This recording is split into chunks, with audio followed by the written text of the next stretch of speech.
नगर परिषद आणि नगरपंचायतींचं राज्यामध्ये धुमशान सुरू आहे। निवडणुकीमध्ये दिग्गज नेत्यांची प्रतिष्ठा पणाला लागली आहे। कोकणात राणे बंधू, बीडमध्ये मुंडेंची परीक्षा घेतली जाणार आहे।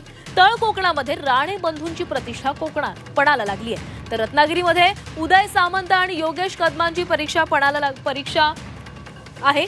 वैभव नाईक, भास्कर जाधवांची प्रतिष्ठा पणाला लागलेली आहे।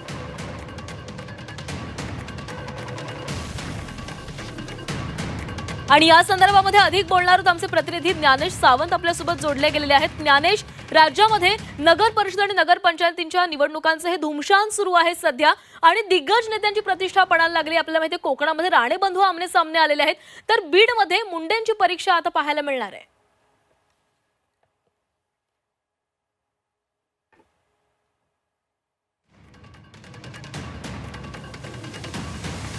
तळ कोकणामध्ये राणे बंधूंची प्रतिष्ठा पणाला लागलेली आहे। रत्नागिरीमध्ये उदय सामंत आणि योगेश कदम यांची देखील प्रतिष्ठा पणाला लागलेली आहे। राज्यामध्ये सध्या नगरपंचायत, नगर परिषद निवडणुकांचं धुमशान सुरू आहे। निवडणुकीमध्ये दिग्गज नेत्यांची प्रतिष्ठा पणाला लागली आहे। तर स्थानिक स्वराज्य संस्थांच्या निवडणुका कार्यकर्त्यांच्या निवडणुका मानल्या जातात, मात्र या निवडणुकांमध्ये दिग्गज नेत्यांची देखील प्रतिष्ठा पणाला लागलेली असते। आपण पुन्हा एकदा आमचे प्रतिनिधी ज्ञानेश सावंत यांच्याकडे जाणार आहोत। ज्ञानेश, खरं तर स्थानिक स्वराज्य संस्थांच्या निवडणुका म्हणजेच कार्यकर्त्यांच्या निवडणुका, गावगडाच्या निवडणुका, मात्र या निवडणुकांमध्ये दिग्गज नेत्यांची प्रतिष्ठा देखील तितकीच पणाला लागलेली असते आणि या नेत्यांकडून देखील तितकाच जोर लावलेला जातो।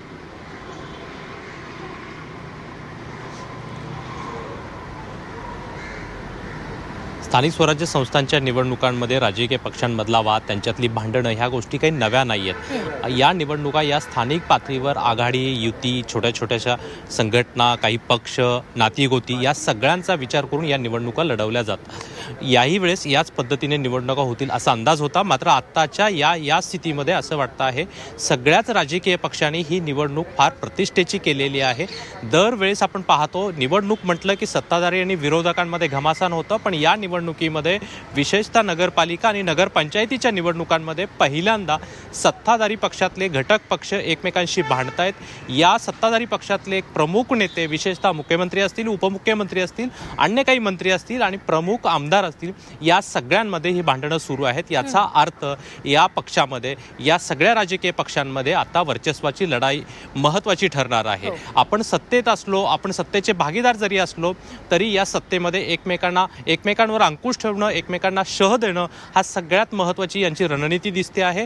सत्तेमध्ये, राज्यामध्ये एकत्र काम करायचं आहे, मात्र स्थानिक पातळीवरती गावांमध्ये, शहरांमध्ये कुठच्या राजकीय पक्षाची ताकद असेल, कुठच्या कार्यकर्त्यांना बळ मिळेल हे देखील महत्त्वाचं राहणार आहे। त्यामुळे गेल्या अनेक दिवसांपासून आपण पाहतो आहोत की प्रचाराच्या या सगळ्या गोंधळामध्ये प्रमुख राजकीय पक्षांमध्ये मोठ्या प्रमाणात वाद होताना दिसत आहेत आणि हे वाद आता गेल्या काही दिवसांमध्ये आपण कोकणात आणि काही भागांमध्ये पाहिलं, पालघर आणि या भागामध्ये, तर ते टोकाला जातील का अशी भीती आहे।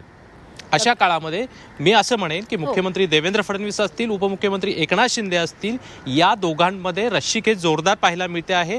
या दोन्ही पक्षाचे नेते, भारतीय जनता पक्षाचे नेते असतील, मित्रपक्ष शिवसेना, शिंदेंची शिवसेना, या दोघांमध्ये ही निवडणूक फार प्रतिष्ठेची होते। त्यातल्या त्यात काही नेत्यांसाठी अत्यंत महत्त्वाची, प्रतिष्ठेची ही निवडणूक मानली जाते।